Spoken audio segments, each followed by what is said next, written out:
নির্বাচনের তারিখ সময় নিয়ে যখন আমাদের মধ্যে বিতর্ক চলছে, সরকার এবং রাজনৈতিক দলগুলোর মধ্যে দূরত্ব সৃষ্টি হচ্ছে, সেই সময় তিনি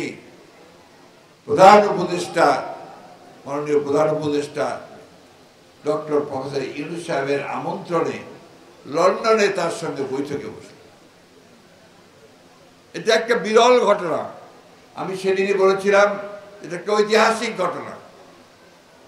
তারেক সাহেব সেই আহ্বানে সাড়া দিয়ে তারা গত 13 তারিখে যে সভা করেছেন এবং সেই সভার মধ্য দিয়ে দেখেন তার বিচক্ষণতা কতটা বৃদ্ধি পেয়েছে।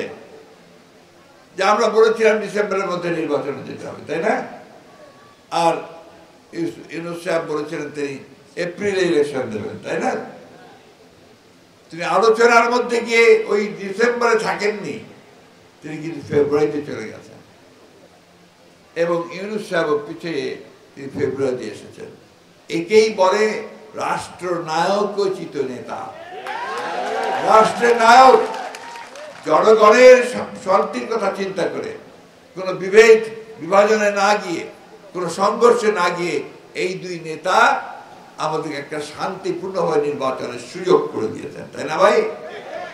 আমরা কিনা পছন্দ করছি না অপছন্দ করছি? জোরে বলেন পছন্দ করছেন। তাহলে তারেক রহমান সাহেবকে একটা ধন্যবাদ দেন জোরে হাততালি দিয়ে, সেই সঙ্গে ইউনূস সাহেবকে একটা হাততালি দিয়ে ধন্যবাদ দেন। অনেকের পছন্দ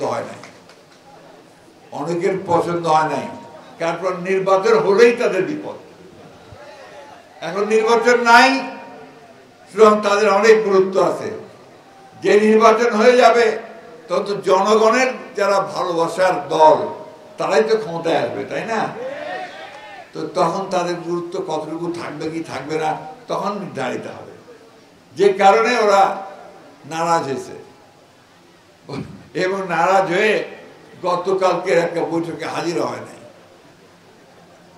বন্ধুগণ, আমরা আমাদের দলের প্রতিষ্ঠাতা শহীদ প্রেসিডেন্ট জিয়াউর রহমান, তার কাছে একটা জিনিসই শিখেছি, সেটা হচ্ছে ব্যক্তির চেয়ে দল বড় আর দলের চেয়ে দেশ বড়।